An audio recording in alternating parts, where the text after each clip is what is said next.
வணக்கம். இன்னைக்கு எங்க காலேஜ்ல பாத்தீங்கன்னா இன்னைக்கு ஆகஸ்ட் 11 ஆயிருச்சு. இன்னைக்கு எங்களோட காலேஜ்ல BBA airline and airport management course join பண்ணாங்க. உங்க நேம் எந்த ஊர்ல வந்து சொல்லுங்க. சிவாங்க. என்ன குரூப் முடிச்சீங்க? +2ல என்ன மார்க் ஸ்கோர் பண்ணிருந்தீங்க?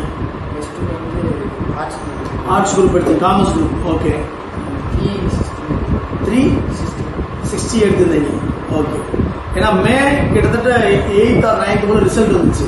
இப்போ கிட்டத்தட்ட ஆகஸ்ட் 11 சொல்லும்போது கிட்டத்தட்ட ஒரு 90 days ஆயிடுச்சு. இந்த 90 days ஏன் அட்மிஷன் சேராம ஏன் இவ்வளோ லேட்டா வந்துருக்கீங்க? Okay okay okay. அண்ணன் என்ன சொல்லி ரெஃபர் பண்ணாங்க? ஓகே. ஸோ இங்கே படித்தா நல்ல முறையில் வேலை வாய்ப்பு பண்ணி கொடுப்பாங்க. அதனால ஒரு ஆர்ட்ஸ் காலேஜில் சேர்ந்துருந்து அதில் டிஸ்கண்டினியூ ஆகிட்டு நீங்கள் வந்து சேர்ந்துருக்கீங்க இல்லையா? ஸோ அப்பா என்ன சொன்னாங்க? இந்த டிகிரி சேர்ந்து சொல்லும்போது அப்பா என்ன சொன்னாங்க? இல்ல அப்பா வந்து ஒரு சில கேள்வியில கேட்டாங்க இல்லையா, சார் இது டிகிரியா அப்படின்னு ஒரு டவுட்ல இருந்துச்சா சார்?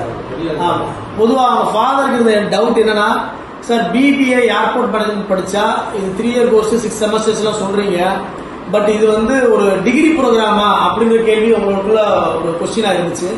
அப்ப நான் சொல்லியிருந்தேன், சார் இது வந்து டிகிரி ப்ரோக்ராம், ஸ்பெஷலைசேஷன் கோர்ஸ். இது வந்து லைக் எப்படின்னா நீங்க ஒரு SA செலக்ஷன் போனா கூட எனி டிகிரி கேட்கறது இடத்துல போட முடியும். இன்கம் டேக்ஸ் டிபார்ட்மெண்ட்டோ இல்ல போலீஸ் டிபார்ட்மெண்ட்லயோ இல்ல ஒரு பேங்க் எக்ஸாம்ல எனி டிகிரி கேட்கிற எல்லாத்துக்குமே அப்ளை பண்ண முடியும். ஃபர்தரா அவங்க எனி MBA எடுத்து படிக்க முடியும். MBA HR எடுத்து படிக்கலாம், ஃபினான்ஸ் எடுத்து படிக்கலாம், MBA மார்க்கெட்டிங் எடுத்து படிக்கலாம், எனி MBA எடுத்து படிக்க முடியும். ஸோ மேலும் இந்த மாதிரி பேரண்ட்ஸ்க்கு எதுவும் டவுட்ஸ் இருக்குது, காலேஜ் ஒரு நார்மலா ஒரு டிகிரி ப்ரோக்ராம், என்ன டிகிரி ப்ரோக்ராம் சேர்ந்துருக்கீங்க? BCom CA.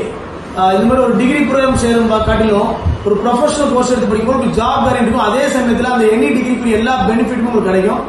இந்த வீடியோ உங்க ஃப்ரெண்ட்ஸ் அல்லது உங்க ரிலேட்டிவ்ஸ் யாரும் யூஸ்ஃபுல்லா இருக்குன்னு நீங்க ஷேர் பண்ணுங்க.